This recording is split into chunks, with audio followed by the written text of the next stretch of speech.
എല്ലാവർക്കും അച്ചൂസ് കിച്ചണിലേക്ക് സ്വാഗതം. നമുക്കിന്ന് ഒരു 4 ഇൻഗ്രീഡിയൻസ് വെച്ചിട്ട് നല്ലൊരു പാൽപ്പേട തയ്യാറാക്കിയെടുക്കാം. അതിന് മുമ്പ് ഒരു കാര്യം പറഞ്ഞോട്ടെ, എൻ്റെ ചാനൽ സബ്സ്ക്രൈബ് ചെയ്യാത്തിട്ടുണ്ടെങ്കിൽ പ്ലീസ് സബ്സ്ക്രൈബ് മൈ ചാനൽ. എൻ്റെ തൊട്ടപ്പുറത്ത് കാണുന്ന ആ ബെല്ലൈക്കൺ കൂടി ഒന്ന് പ്രസ് ചെയ്യണേ. ഇനി ഞാനിടുന്ന വീഡിയോസിൻ്റെ നോട്ടിഫിക്കേഷൻ എല്ലാം നിങ്ങൾക്ക് ലഭിക്കുന്നതാണ്. അതുപോലെ തന്നെ വീഡിയോസൊക്കെ ഇഷ്ടപ്പെടുന്നുണ്ടെങ്കിൽ ലൈക്ക് ചെയ്യാൻ മറക്കരുത്, ഷെയർ ചെയ്യാൻ മറക്കരുത്. അപ്പം നമുക്ക് ഇതിന് എന്തൊക്കെ ഇൻഗ്രീഡിയൻസ് വേണമെന്ന് നോക്കാം. പേട തയ്യാറാക്കാൻ വേണ്ടി ഞാനിവിടെ എടുത്തിരിക്കുന്നത് പാൽപ്പൊടിയാണ്. പാൽപ്പൊടി ഉപയോഗിച്ചിട്ടാണ് നമ്മൾ തയ്യാറാക്കുന്നത്. അപ്പോൾ നമ്മൾ പാൽ ഉപയോഗിച്ചിട്ടാണ് സാധാരണ പേടയൊക്കെ തയ്യാറാക്കുന്നത്, പക്ഷേ അത് ഒരുപാട് ടൈം എടുക്കും. ഇതാണെങ്കിൽ വളരെ എളുപ്പത്തിൽ നമുക്ക് പെട്ടെന്ന് തന്നെ ചെയ്തെടുക്കാൻ പറ്റും. ഞാനിവിടെ എടുത്തിരിക്കുന്നത് അമൂലിൻ്റെ പാൽപ്പൊടിയാണ്. നമുക്ക് ഏത് ടൈപ്പ് പാൽപ്പൊടി വേണമെങ്കിലും ഉപയോഗിക്കാം കേട്ടോ. ഇത് 2 കപ്പ് പാൽപ്പൊടി എടുത്തിട്ടുണ്ട്. നമുക്ക് വേണ്ടത് പാലാണ്. ഞാനിവിടെ 1/2 കപ്പ് പാലാണ് എടുത്തേക്കുന്നത്. ഈ സെയിം കപ്പിൽ തന്നെയാണ് ഞാൻ 2 കപ്പ് പാൽപ്പൊടി എടുത്തത്. ഇത് ഞാൻ ഫ്രിഡ്ജിൽ നിന്ന് ഡയറക്റ്റ് എടുത്ത് വെച്ചിരിക്കുന്ന പാലാണ്. ചെറിയ തണുപ്പുണ്ട് ഇതിന്. പിന്നെ നമുക്ക് ആവശ്യമുള്ളത് പഞ്ചസാരയാണ്. 1/2 കപ്പ് പഞ്ചസാര എടുത്തിട്ടുണ്ട്. ഇത് പൊടിച്ച പഞ്ചസാരയാണ്. 1/2 കപ്പ് മതിയായിരിക്കും. പിന്നെ ഒരുപാട് മധുരമൊക്കെ ആവശ്യമുള്ളവർ കുറച്ചുകൂടെ പഞ്ചസാര ചേർത്താൽ മതി. പിന്നെ നമുക്ക് വേണ്ടത് നെയ്യാണ്. 2 ടീസ്പൂൺ നെയ്യൊക്കെ മതി. അപ്പോൾ ഇത്ര ഇൻഗ്രീഡിയൻസ്, ഈ 4 ഇൻഗ്രീഡിയൻസ് കൊണ്ട് നമുക്ക് വളരെ പെട്ടെന്ന് തന്നെ പേട തയ്യാറാക്കിയെടുക്കാം. അപ്പോൾ നമുക്ക് ഇതെങ്ങനെ തയ്യാറാക്കുന്നതെന്ന് നോക്കാം. തയ്യാറാക്കാൻ വേണ്ടി ആദ്യം ഇതേപോലെ ഒരു പാത്രം എടുക്കുക. ഇതിലേക്ക് നമ്മൾ എടുത്ത് വെച്ചിരിക്കുന്ന 1/2 കപ്പ് പാല് ഒഴിച്ചു കൊടുക്കുക. പിന്നെ ഇതിലേക്ക് പാൽപ്പൊടി ചേർത്ത് നന്നായിട്ട് ഒന്ന് മിക്സ് ചെയ്തെടുക്കണം.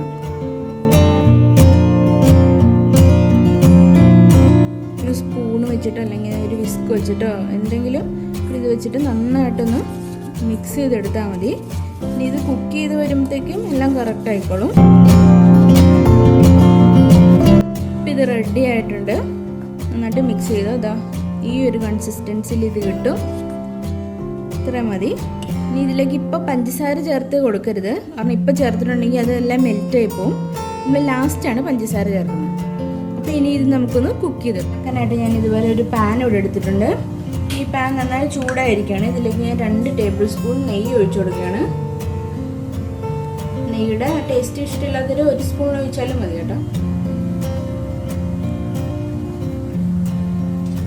ഇതിനുശേഷം ഇതിലേക്ക് നമ്മൾ എടുത്ത് വെച്ചിരിക്കുന്ന മിക്സ് ഒഴിച്ചു കൊടുക്കാം. ഈ സമയത്ത് ശ്രദ്ധിക്കേണ്ട കാര്യം എന്ന് വെച്ചാൽ ലോ ഫ്ലെയിമിൽ വെച്ചിട്ട് വേണം ഇത് ചെയ്യാൻ. അല്ലെങ്കിൽ പെട്ടെന്ന് ഇത് അടി പിടിക്കുകയും ചെയ്യും, അതുപോലെ തന്നെ കരിഞ്ഞും പോവും. അതുകൊണ്ട് അത് മെയിനായിട്ട് നോക്കണം.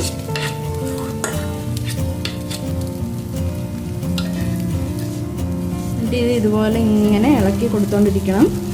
കൈ മാറ്റരുത്. കൈ മാറ്റിയിട്ടുണ്ടെങ്കിൽ കരിഞ്ഞു പോവും. ഇതിപ്പോൾ ഇതാ കുക്കായി വരുന്നുണ്ട്. ഇതേപോലെ ഇങ്ങനെ തിക്കായിട്ടുള്ളൊരിത് കിട്ടും. ഞാൻ ഇളക്കാൻ തുടങ്ങിയിട്ട് ഏകദേശം ഒരു 5 മിനിറ്റ് കഴിഞ്ഞ് ഒന്നുകൂടി കഴിയുമ്പോഴത്തേക്കും നമുക്കിത് മറ്റൊരു ബൗളിലേക്ക് മാറ്റി വയ്ക്കാം. ഇത് റെഡി ആയിട്ടുണ്ട്. ഇതുപോലെ പാനിൽ നിന്നൊക്കെ വിട്ട് വരുന്ന ഒരു പരുവത്തിലാക്കി കഴിയുമ്പോഴത്തേക്കും ഫ്ലെയിം ഓഫ് ചെയ്യാം. ഇപ്പോൾ ഇതുപോലെ ഒരു ബൗളിലേക്ക് ഇത് മാറ്റിയിട്ടുണ്ട്. നമുക്കിതൊരു 5 മിനിറ്റ് മാറ്റി വെക്കാം. ജസ്റ്റ് അതിൻ്റെ ചൂടൊന്ന് മാറി കഴിയുമ്പോഴത്തേക്കും നമുക്കിത് റെഡിയാക്കി എടുക്കാം. ഇത് നന്നായിട്ട് തണുത്തിട്ടുണ്ട്. ഇനി നമുക്കിതിലേക്ക് പഞ്ചസാര ആഡ് ചെയ്ത് കൊടുക്കാം. പൊടിച്ച പഞ്ചസാര എടുക്കാം. ഇതിലേക്ക് ഞാൻ 2-3 ഏലക്കയും കൂടി ഇട്ടിട്ട് പൊടിച്ചെടുത്തതാണ്. നിങ്ങൾക്ക് ഏലക്കയുടെ ഫ്ലേവർ ഇഷ്ടമില്ലാത്തവരാണെങ്കിൽ ഇത് ചേർക്കണ്ട. ഇത് നന്നായിട്ട് തണുത്തതിന് ശേഷം ഈ പഞ്ചസാര ചേർക്കാവുള്ളൂ, അല്ലെങ്കിൽ ഇത് പിന്നെയും മെൽറ്റായി പോവും. ഇത് ചേർത്തിട്ട് നന്നായിട്ടൊന്ന് മിക്സ് ചെയ്തെടുക്കണം.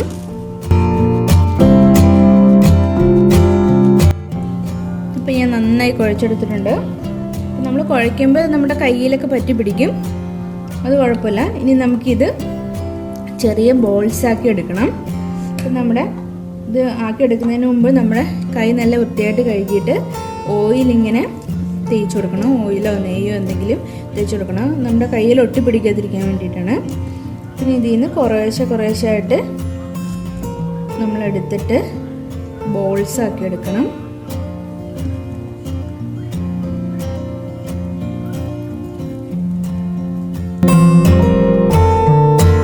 ഇപ്പോൾ ഇതേപോലെ ബോളായിട്ടെടുത്ത് എന്നിട്ട് നമ്മളിത് ജസ്റ്റ് ഒന്നിങ്ങനെ പ്രസ് ചെയ്ത് കൊടുക്കുക. പ്രസ് ചെയ്ത് കൊടുത്തിട്ട് ഇതിൻ്റെ മുകളിൽ എന്തെങ്കിലും നട്ട്സോ എന്തെങ്കിലും നമുക്ക് ഇഷ്ടമുള്ള എന്ത് വേണേലും വെക്കാം. വെച്ചിട്ടിങ്ങനെ ഡെക്കറേറ്റ് ചെയ്തെടുക്കുക.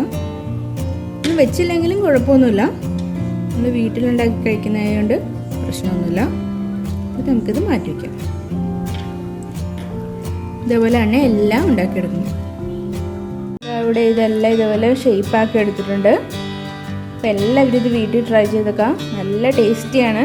അതുപോലെ തന്നെ 4 ഇൻഗ്രീഡിയൻസ് മതിയല്ലോ നമുക്കിത് തയ്യാറാക്കാം. വളരെ പെട്ടെന്ന് തന്നെ തയ്യാറാക്കാം. കുട്ടികളൊക്കെ സ്കൂൾ വിട്ട് വരുന്ന സമയത്ത് നമുക്ക് പെട്ടെന്ന് ഉണ്ടാക്കി കൊടുക്കാൻ പറ്റുന്ന ഒരു പലഹാരമാണിത്. മധുരമൊക്കെ ഇഷ്ടപ്പെടുന്നവർക്ക് ഒരുപാട് ഇഷ്ടപ്പെടും. അപ്പോൾ എല്ലാവരും ഇത് വീട്ടിൽ ട്രൈ ചെയ്ത് നോക്കുക.